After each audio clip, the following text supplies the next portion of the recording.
大会主席游锡堃院长、诺鲁共和国昆勒斯总统伉俪、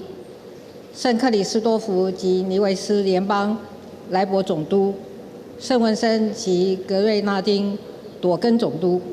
现场的贵宾、好朋友，还有我们刚从亚运归来的台湾之光，我们现场的贵宾好朋友，以及收看电视和网络直播的国人同胞，大家好。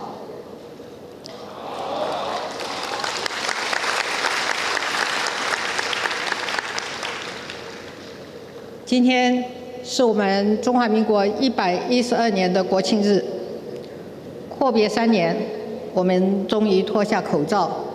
齐聚在此，共度我们国家的庆典。现场有许多来自全球各地的侨胞，还有睽违3年再一次远道而来的国际友人。我要代表台湾人民向大家致上最诚挚的感谢。回首3年来辛苦的防疫之路，仿佛那一段路走得很遥远，然而有另一条艰辛的路，我们走了30年。就在上个月底，潜舰国造的第1艘原型舰下水了。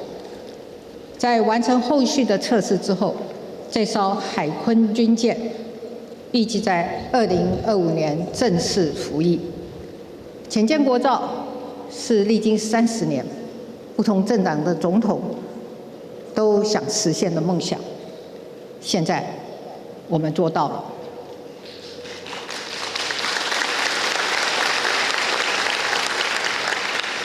从无到有，踏出这一步需要无比的勇气，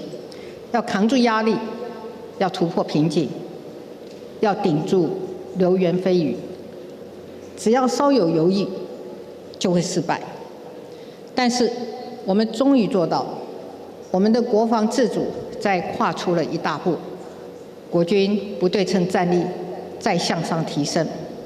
我们更再次展现守护中华民国台湾的决心。我相信，全世界更会认同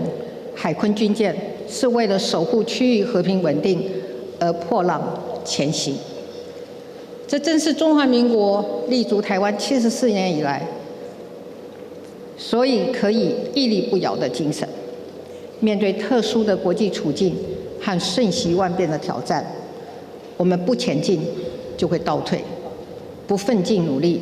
就无法掌握自己的未来和命运。尤其这7年多来，国际及区域的政经情势复杂多变，再加上百年大疫跟极端的气候，再在挑战民主国家中政府治理的韧性机制，也挑战民主社会中人与人的信任基础。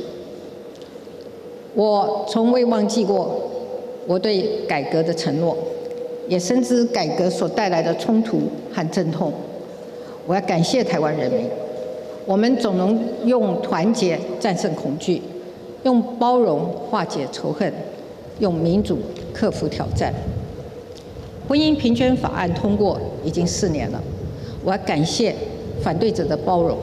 成就了一个让全世界羡慕的台湾。每一对相爱的彼此都能够幸福成家的国度。我要深深感谢我们全体军公教伙伴的谅解，为了年金的财务能够永续，我们一起完成了过去无法做到的年金改革，也让我们政府的财政更有余裕来照顾下一代。我要谢谢我们劳工朋友的体谅，虽然我们还没有走完年金改革的最后1里路，但是我们从2020年起陆续编列了2670亿元的预算拨补劳保基金。我期盼下一个阶段劳保财务的改革能够在稳定的财务基础上，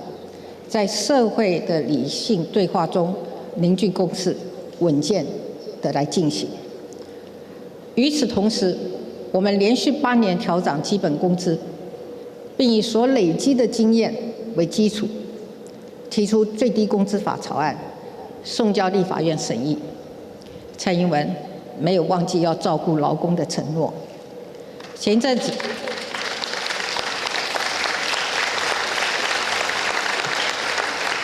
子，我遇到了一对来自桃园的夫妻，他们是投入包租代管的公益出租人。他们跟我说，社会住宅出租的不只是一间房，而是要给房客一个家。我要感谢在台湾不同的角落，这样温暖投入推动社会住宅的朋友。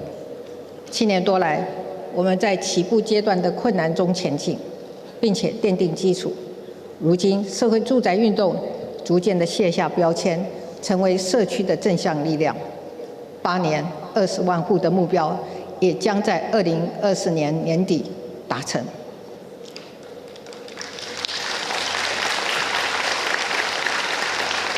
居住正义这条路仍然漫长，但经过这几年的经验的累积，我相信未来一定可以在正确的道路上加速前进。我还记得刚接任总统的时候，台湾的电力备转容量率曾经最低只有1.64%，但这7年多来，我们大幅度提高能源供应，也全力的推动能源转型，终于在去年迎来了转捩点，让绿电的总发电量首度超越了核电。现在阳光越强，气候越炎热，就越不用担心午后缺电。在傍晚尖峰的时刻，我们的备转容量率也能够维持在7%到10%的稳定状况。我们在跟时间赛跑，克服种种的困难，一步步的实现能源转型。面对世界急起直追的2050净零转型的目标，台湾的再生能源发展、储能网络的建构和电网韧性的强化，只能快，不能慢，更不能走回头路。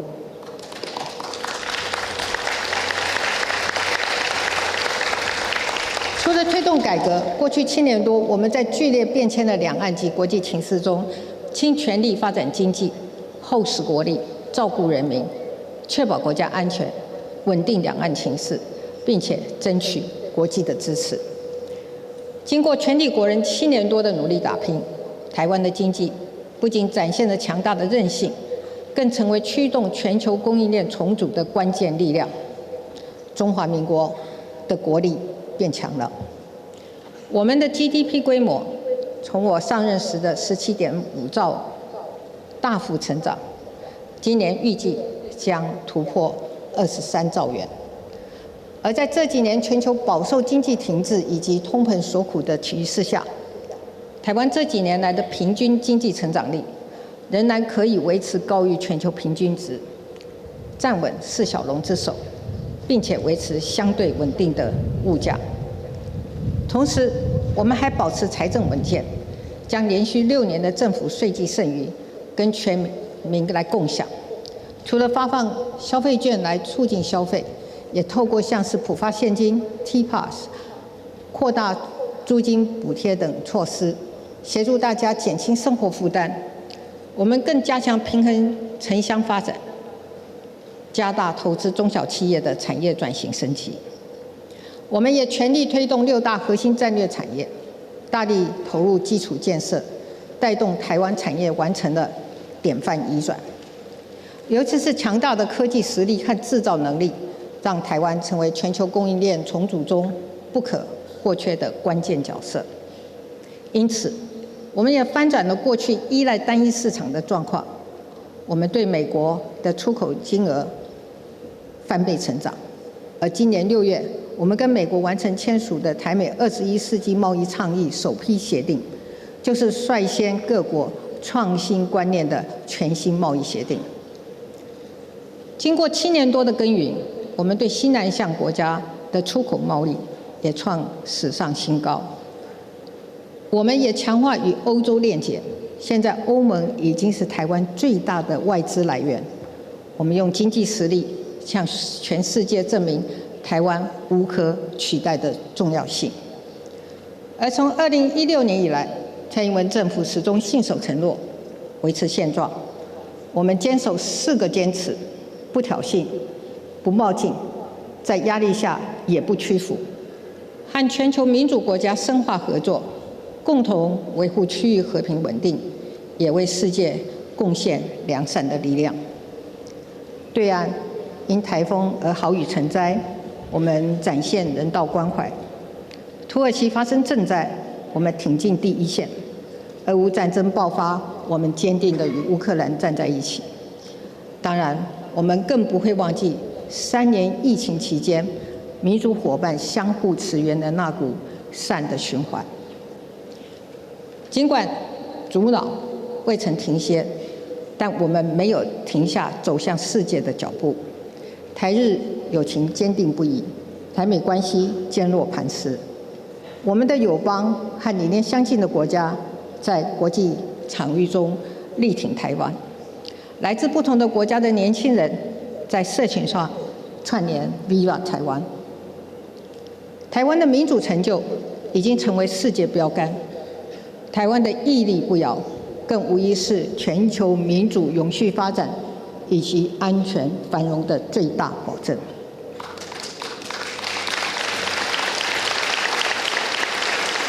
现在的台湾已经是世界的台湾，我们已经证明了，无论在地缘战略、全球民主发展，或者国际供应链体系，我们都是最可靠、最有效率、最安全的合作伙伴。国际支持我们的力量也来到了前所未有的团结坚实。此时此刻的我们，已经能自信坚定面向世界，我们也更能自信沉稳面对中国，为未来的发展创造两岸和平共存的条件。作为总统，我的责任就是守护国家主权，守护2300万台湾人民民主自由的生活方式，同时寻求两岸之间可以和平共处，人民之间可以自由而无拘束、无负担的往来，让台湾甚至两岸都能成为区域和平稳定的贡献者。我要再一次强调，和平是两岸唯一的选项，以维持现状作为各方的最大公约数，就是确保和平的关键之要。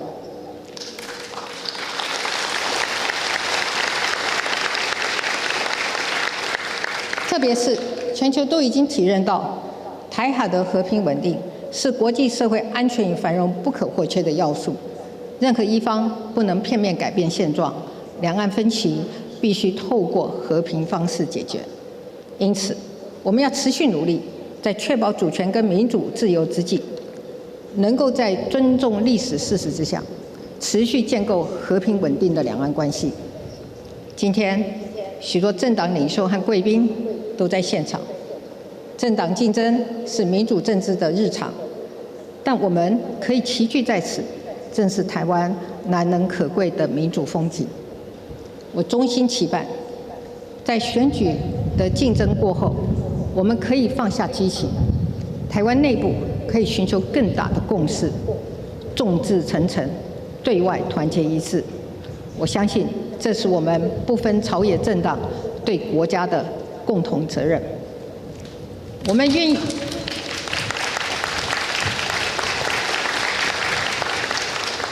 意以台湾的民意共识为基础，以对等尊严为前提，以民主对话为程序，以维持现状为核心，与北京当局发展双方可接受的互动基础，以及和平共存之道。我深信，国际社会对台湾的支持只会越来越强。在全球共同关注并致力维系台海和平稳定之际，我们必须掌握契机，控管风险，进而让两岸成为区域和平稳定的重要贡献者。这是台湾朝野政党，也是两岸之间无可回避的历史责任与共同使命。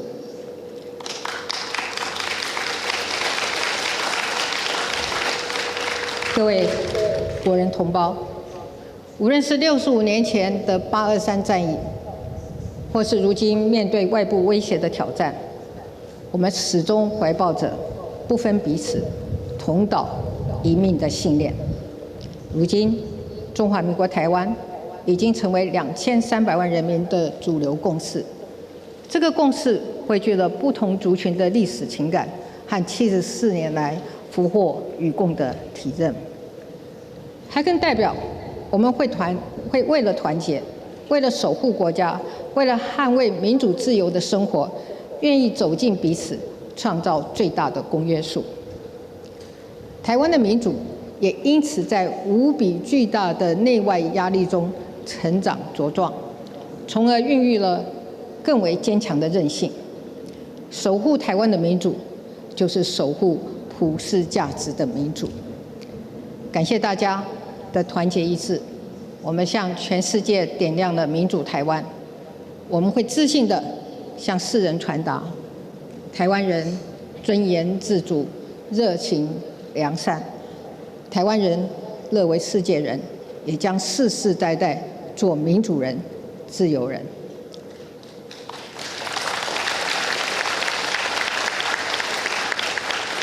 我要感谢台湾人民给蔡英文2次机会担任中华民国总统，和台湾人一起打拼，我心中充满了无限的感激。这几年来，施政有所成就，也有不尽如人意之处。身为总统，我责无旁贷。这就是民主国家，执政者不能自满，任何的施政都要让更多人民满意，就是政府永无止境努力的目标。各位国人同胞，蔡英文的任期会停在明年的520，但国家要继续前进。